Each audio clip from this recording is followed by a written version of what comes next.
समन्वय बैठक किंवा त्या पद्धतीची काय रणनीती असणार? राज्याची समन्वयाची जी बैठक झाली त्या बैठकीमध्ये मुख्यमंत्री, उपमुख्यमंत्री आणि स्वतः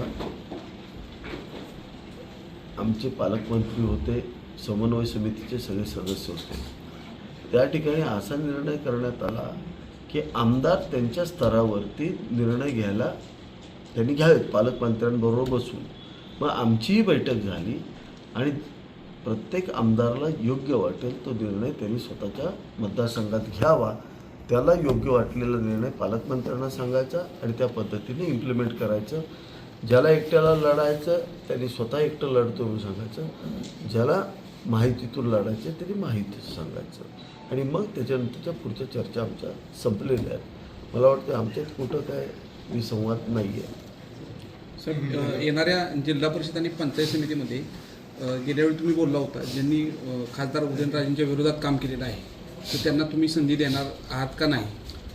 मी आजही माझ्या मुद्द्यावरती ठाम आहे.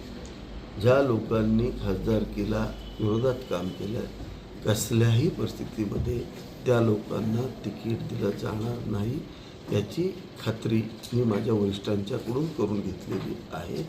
त्यामुळं मला वाटतं की वरिष्ठही त्या गोष्टीला सहमत असतील.